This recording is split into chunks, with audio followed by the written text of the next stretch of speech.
substantielle dañ koy yokk mais ñu redistribuer ko ba yeneen pôles yi yeneen régions yi jot ci seen wàll loolu mooy permettre ñenn ñi nga xam ne tey ñi ngi ci Dakar et dans des conditions difficiles juróomi nit loué benn chambre xëy nekk ci mbedd mi di jaayantu pour am lu ñu yóbbu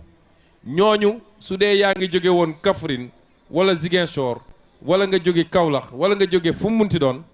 bu dee def nañ la ñu war a def foofu ci pôle bi te pôle yooyu yëpp bi ma fa jaaree expliqué naa lañ fa war a def à partir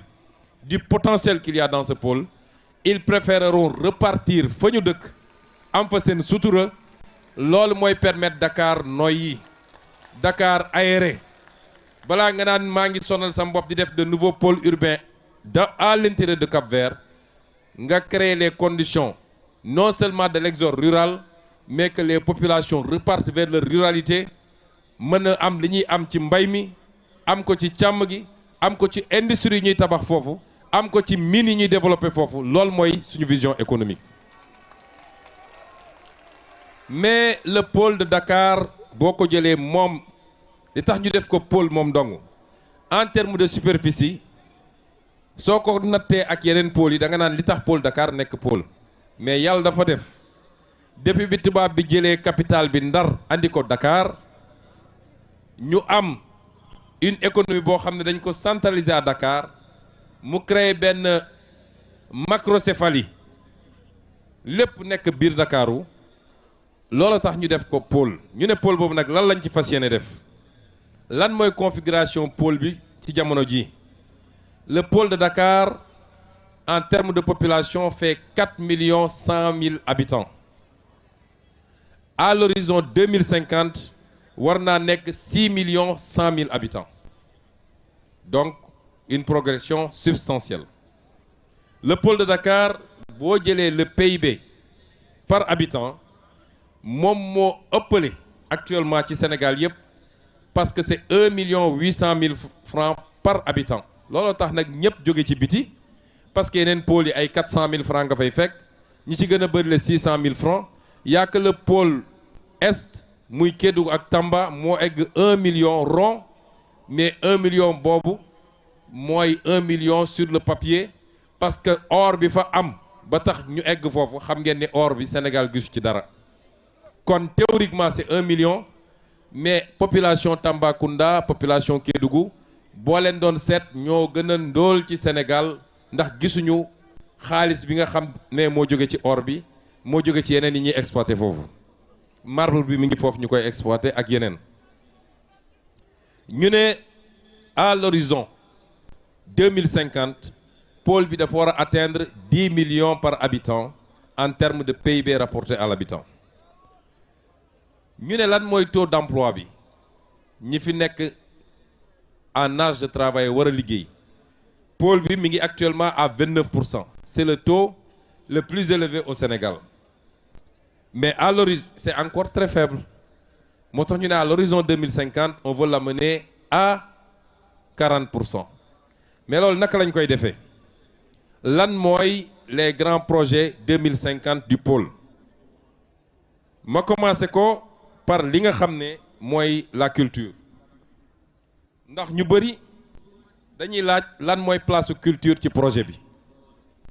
Senghor moo doon wax la culture est au début et à la fin du développement wax na dëgg culture dafa am solo en dehors des aspects identitaires foo dem la ñuy ràññee les peuples entre eux mooy naka la ñuy solo naka la ñuy lekkee lan mooy seen art culinaire tey nee nañu ceebu jën def nañ ko patrimoine universel mais ñu identifier ko au Sénégal naka la ñuy feccee naka la ñuy tëggee loolu mooy le premier identifiant d'un peuple te ci biir peuple boo gis day am ay spécificité ndax nañuy feccee en Casamance bokkul ak ni ñuy feccee Fuuta boo demee Fuuta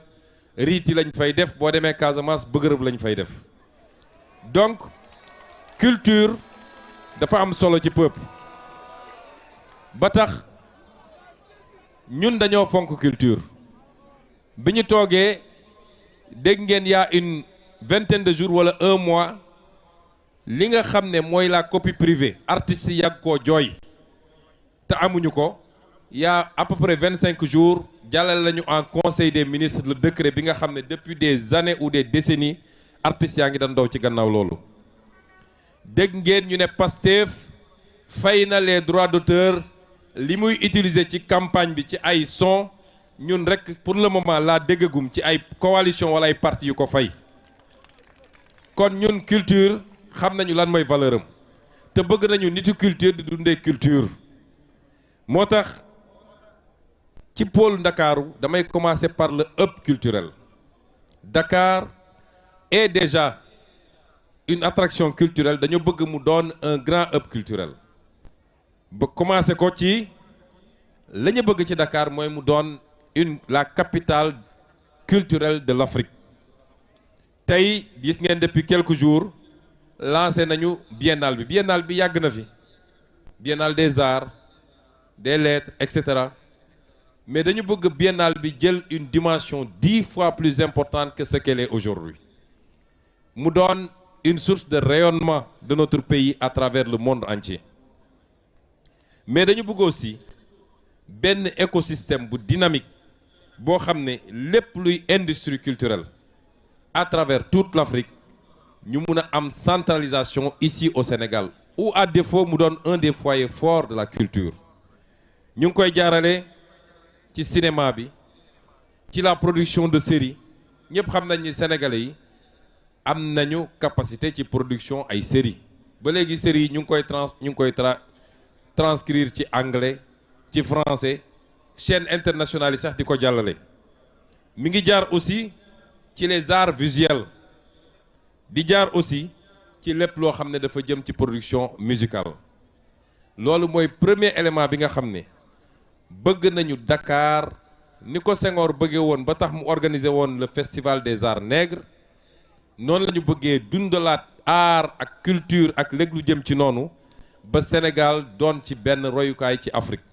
mu war a yomb nag parce que Sénégal gis nga art dafay ànd ak stabilité ak paix foo xam ne ay balang fay tàkk nit ñaa ngi fay dóor jaasi nit ñi dinañ tal leneen lu dul art lu dul fecc lu dul peinture ak yeneen mais Sénégal am na stabilité démocratique nu mu métti on parvient à faire des alternances mu jaar par les urnes kenn mësul dégg coup d'état au Sénégal kon tey li ñeneen ñàkk te ñu ñaanal leen ñu am ko ndax ñun panafricain la ñu jàmm la ñu bëgg ci continent bi mais en attendant loolu di am nous avons utilisé lii nga xam ne atu la pour capter tout ça ñaareel bi mooy on veut que Dakar soit un hub du savoir de la science de la technologie de la production scientifique loolu tey am nañu un petit avantage yéen a ngi gis ni ay xale dinañ jóge Congo jóge ba Cameroun jóge yeneen réew yi di ñëw jàng ci fii Sénégal parce que am nañu ay institut de formation yoo xam ne qualité bi mu am pour le moment